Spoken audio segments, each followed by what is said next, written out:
નમસ્કાર મિત્રો, હું રચના શાહ. અમેરિકામાં વસતા ગુજરાતીઓની ભાષાનો વૈભવ એટલે બેઠક કેલિફોર્નિયા. હવે આપની સમક્ષ રજૂ કરી રહી છું કેનેડામાં નંબર 1 ગુજરાતી સાપ્તાહિક ગુજરાત ન્યૂઝલાઇનમાં પ્રસ્તુત લેખ કવિતા શબ્દોની સરિતા 29. આલેખન રાજુલ કૌશિક, બોસ્ટન, USA.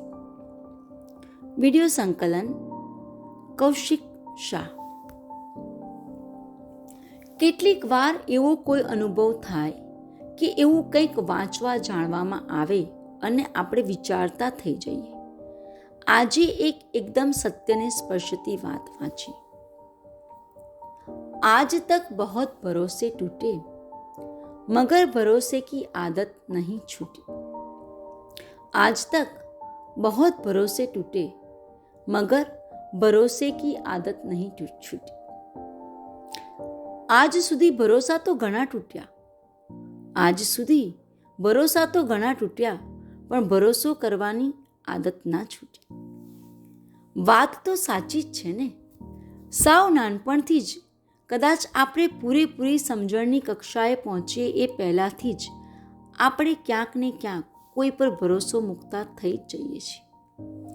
એક સાવ નાનકડું બાળક જેને હજી સુધી વિશ્વાસ શું છે, ભરોસો કોને કહેવાય એની તો ખબર નથી, એ બાળક પણ એના માતા પિતાના ભરોસે સાવ નિશ્ચિત થઈ જતું હોય છે. એક વ્યક્તિ જેને એ પિતા તરીકે પણ સંપૂર્ણપણે ઓળખી શકે એ પહેલાં જ એના હાથમાં પોતે સુરક્ષિત જ છે એટલો વિશ્વાસ તો એનામાં આવી જ જતો હોય છે. જે વ્યક્તિ એને હવામાં ઉછાળે છે એ એને નીચે નહીં જ પડવા દે એવા ભરોસે એ હવામાં ક્યાંય કોઈ પણ આધાર વગર પણ નિશ્ચિત થઈને આનંદિત રહે છે. એક માતા પિતા બાળકને શાળાએ મૂકે ત્યારે બાળક ભણતરના જ નહીં, ગણતરના પણ જીવનોપયોગી પાઠ શીખીને આવશે એવા એક વિશ્વાસ સાથે જ એને પોતાનાથી અળગું કરીને શાળાએ મોકલે છે ને. એવી જ રીતે મા બાપ લાડે કોડે ઉછરેલી પોતાની દીકરીને એવા જ વિશ્વાસ સાથે અન્યના હાથમાં એનો હાથ સોંપતા હશે ને કે એ વ્યક્તિ દીકરીને પોતે કરેલા જતનથી પણ વધુ અતકેરા જતનથી જાળવશે. શું છે આ વિશ્વાસ, આ ભરોસો? વિમલ બટલર નામના ફિલસૂફે લખ્યું છે કે you can do very little thing with faith. You can do very little with faith but you can do nothing without faith. You can do nothing without faith.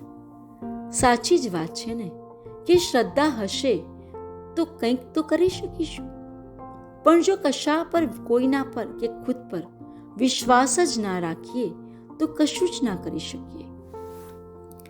ગુજરાતીમાં કહ્યું છે ને કે વિશ્વાસે વહાણ ચાલે. આ વિશ્વાસ શબ્દ જ કેટલો વિશાળ અર્થ ધરાવે છે. માનવ જાત પરનો વિશ્વાસ, અને એનાથી આગળ વધીએ તો આ વિશ્વાસ જ શ્રદ્ધામાં પરિણમે ને. અને શ્રદ્ધા એટલે ઈશ્વર. ક્યાંય કોઈ જોયા નથી તેમ છતાં એ છે એવું આપણે માની જ લઈએ છીએ ને. આ દુનિયામાં એક પ્રત્યક્ષ દેખાય એવો હાથ છે જેનો અનુભવ આપણે આપણી આસપાસના કોઈ પણ સંબંધમાં અનુભવી શકીએ છીએ. પેલા નાનકડા બાળકની જેમ જ્યારે એક છે પરોક્ષ હાથ, ઇનવિઝિબલ હાથ, અને એ છે સર્વશક્તિમાન સર્વસત્તાધારી પરમાત્માનો, જે આપણને પેલા બાળકની જેમ જ સાચવી લેશે એવી અંદરથી શ્રદ્ધા આપમેળે જ આપણામાં સ્થિત હોય છે. કહે છે ને કે જાત અને જગદીશમાં રાખેલી શ્રદ્ધાથી જ જીતાય છે. શ્વાસ પર આપણું શરીર ચાલે છે અને વિશ્વાસ પર આપણી હામ જીવે છે. વિશ્વાસનું ચાર્જર આપણને ધબકતા રાખે છે. વિશ્વાસ તો આપણી શ્વાસ લંબાવવાની જડીબુટ્ટી છે, સંજીવની છે. શ્વાસમાં વિશ્વાસ ભળે તો જીવન જીવવાની મજા જ કંઈ ઓર છે.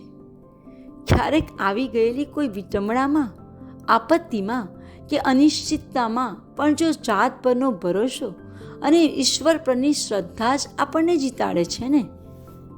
કોઈ એક મુકામે પહોંચતા પહેલાં ક્યાંક અટવાયા તો પાછા વળીશું એવું પણ કરી શકાય.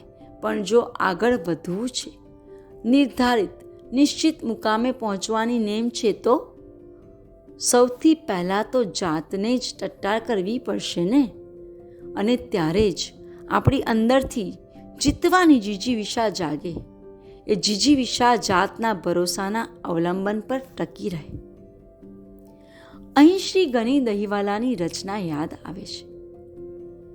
શ્રદ્ધા જ લઈ ગઈ મને મંઝિલ ઉપર મને. શ્રદ્ધા જ લઈ ગઈ મને મંઝિલ ઉપર મને. રસ્તો ભૂલી ગયો તો દિશાઓ ફરી ગઈ. રસ્તો ભૂલી ગયો તો દિશાઓ ફરી ગઈ. એનો અર્થ એ તો ખરો જ કે આ વિશ્વાસ, ભરોસો કે પતિ જ તો આપણી સિસ્ટમમાં ઇનબિલ્ટ જ હોય. પણ ક્યારેક એવું બને કે આપણા વિશ્વાસને ક્યાંક ઠેસ પહોંચે.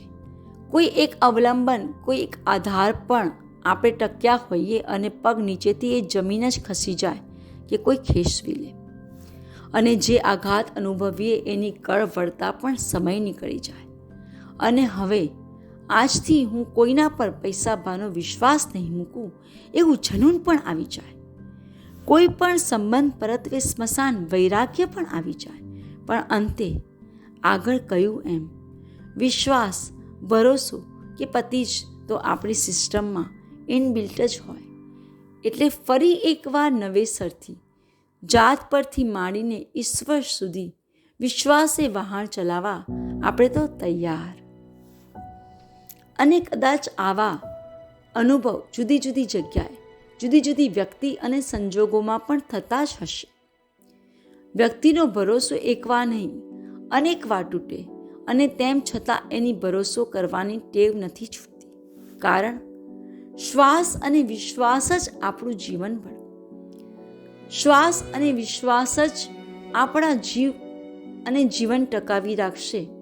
અને એના સંદર્ભે જયશ્રીબેનની આ રચના મને ગમી. તમને ગમશે, કારણ કે એમાં આત્મવિશ્વાસની ખુમારીનો પડઘો સંભળાય છે. હું જ છું મારી શિલ્પી, હું જ છું મારી શિલ્પી. બેનમૂન શિલ્પ બનાવીશ, બેનમૂન શિલ્પ બનાવીશ. અડગ વિશ્વાસ છે મુજમાં, અડગ વિશ્વાસ છે મુજમાં મને. જાતને કંડારીશ, અલગ વિશ્વાસ છે મુજમાં મને. જાતને કંડારીશ. એવી દંતકથા છે કે ફિનિક્સ નામનું પક્ષી ડાળખીઓનો માળો બનાવે છે. તેમાં બેસે છે, અગ્નિ પ્રગટી ઉઠે છે. ગુજરાતીમાં દેવહુમા તરીકે ઓળખાતું આ પક્ષી અગ્નિમાં રાખ થઈ જાય છે. અને આ રાખમાંથી ફરી એક નવયુવાન ફિનિક્સ સજીવન થાય છે. જો જાત, ભરોસો અને જગદીશ પર શ્રદ્ધા હશે તો આ ફિનિક્સ પક્ષીની જેમ જ રાખમાંથી ફરી સજીવન થવાની કળા આપોઆપ આપણામાં પણ આવશે જ.